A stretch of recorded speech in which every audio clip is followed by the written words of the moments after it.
Hello friends, তোমরা কেমন আছো? আশা করি তোমরা সকলেই ভালো আছো। প্রতাপ একাডেমি কোচিং পরিবারে তোমাদেরকে সকলকেই স্বাগত জানাই। তোমরা যারা বর্ধমান ইউনিভার্সিটির আন্ডারে অল অ্যাফিলিয়েটেড কলেজগুলির মধ্যে ফিফথ সেমিস্টারের পড়াশোনা করছো, তোমাদের জন্য আজকের এই ভিডিওটি অত্যন্ত গুরুত্বপূর্ণ হতে চলেছে। কেন তোমাদেরকে বলে রাখি, কারণ ফাইনালি বর্ধমান ইউনিভার্সিটির তরফ থেকে ফিফথ সেমিস্টার স্টুডেন্টদের জন্য এক্সামিনেশন ফর্ম ফিল আপের নোটিশ দিয়ে দিয়েছে।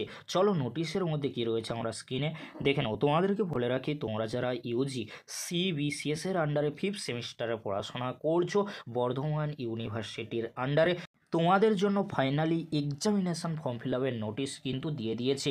কিভাবে তোমরা ফর্ম ফিল আপ করবে, ফর্ম ফিল আপ কবে থেকে শুরু হচ্ছে, অ্যাডমিট কার্ড ডাউনলোড করার ডেট কী রয়েছে তোমরা স্ক্রিনে দেখে নাও। প্রথমে তোমরা দেখে নাও তোমাদের ফর্ম ফিল আপ করার ডেট কী রয়েছে। তোমাদের জন্য ফর্ম ফিল আপ শুরু হচ্ছে 25শে জানুয়ারি থেকে 4ই ফেব্রুয়ারি পর্যন্ত।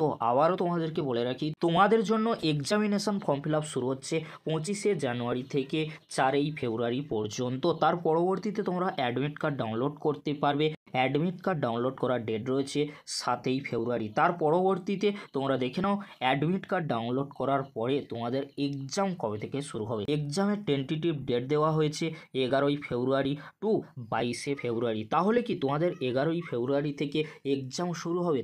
এই যে ডেটটি দেওয়া হয়েছে এটি কিন্তু টেন্টেটিভ ডেট, এটি কিন্তু এক্সাম ডেট নয়। তোমরা কিন্তু মাথায় রাখবে 11ই ফেব্রুয়ারি থেকে 22শে ফেব্রুয়ারি এটি কিন্তু টেন্টেটিভ ডেট। পরবর্তীতে অবশ্যই তোমাদেরকে আপডেট দিয়ে জানিয়ে দেবো কবে তোমাদের এক্সাম হওয়ার সম্ভাবনা রয়েছে, কারণ এটি একটি টেন্টেটিভ ডেট। এবারে তোমরা দেখে নাও ইন্টারনাল, প্র্যাকটিক্যাল আর প্রজেক্ট এই পেপারগুলির এক্সাম কবে হবে। তোমাদেরকে বলে রাখি, এই পেপারের এক্সামগুলি 7ই ফেব্রুয়ারির আগেই নিয়ে নেওয়া হবে কলেজগুলির তরফ থেকে। তাই তোমাদেরকে বলে অতি অবশ্যই তোমরা কলেজে ইন্টারনাল, প্র্যাকটিক্যাল, প্রজেক্ট এই পেপারের এক্সামগুলি কলেজে দিয়ে দেবে। তারপরে তোমরা দেখে নাও এখানে যে বিষয়টি রয়েছে, তোমরা যারা ফর্ম ফিল আপ করবে অবশ্যই তোমরা কী করবে, পেমেন্ট করবে। পেমেন্ট না করলে তোমরা কিন্তু অ্যাডমিট কার্ড পাবে না, এটা তোমরা মাথায় রাখবে। এখানে কিন্তু ফিস স্ট্রাকচার রয়েছে, এখানে তোমরা ক্লিক করে ফিস স্ট্রাকচার কিন্তু দেখে নিতে পারবে। এখানে কিন্তু ফিস স্ট্রাকচার দিয়ে দেওয়া হয়েছে। এক্সামিনেশন ফর্ম ফিল আপ করার জন্য 280 টাকা লাগছে। তারপরে তোমরা দেখে নাও এক্সামিনেশান এনরোলমেন্ট ফিস লাগছে 50 টাকা। প্র্যাকটিক্যাল এক্সাম ফিসের জন্য তোমাদেরকে লিঙ্কে ক্লিক করতে হবে। লিঙ্কে ক্লিক করলে তবেই তোমরা বুঝতে পারবে তোমাদের কোন পেপারের জন্য কত টাকা লাগছে প্র্যাকটিক্যাল পেপারে। তারপরে তোমরা দেখে নাও টোটাল সেন্টার ফিস রয়েছে 70 টাকা। তারপরে তোমরা দেখে নাও এক্সামিনেশান ফর্ম প্রসেসিং ফিস রয়েছে 15 টাকা।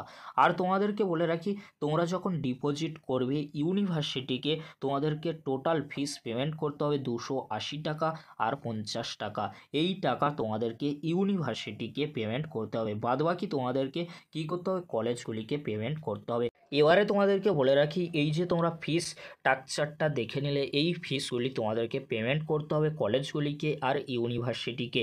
1 নম্বর অর্থাৎ এক্সামিনেশান ফিস 280 টাকা আর এক্সামিনেশান এনরোলমেন্ট ফিস 50 টাকা। টোটাল তোমাদেরকে এই যে 320 টাকা ইউনিভার্সিটির পোর্টালে কিন্তু পে করতে হবে। এসবিআই থ্রু তোমাদেরকে পেমেন্ট করতে হবে। এখানে কিন্তু লিঙ্ক রয়েছে, তোমরা স্ক্রিনে ভালো করে দেখে নাও। এই লিঙ্কের মাধ্যমে তোমরা খুব সহজেই ইউনিভার্সিটিকে আর কলেজগুলিকে পেমেন্ট করে দিতে পারবে। এই ছিল গুরুত্বপূর্ণ আপডেট। আপডেটটি যদি হেল্পফুল হয়ে থাকে অবশ্যই ফ্রেন্ডদের কাছে বেশি বেশি করে শেয়ার করে দিও। আজকের এতটুকু, পরবর্তীতে দেখা হচ্ছে নেক্সট কোনো একটি ভিডিওতে। ভিডিওটি দেখার জন্য তোমাদেরকে অসংখ্য ধন্যবাদ।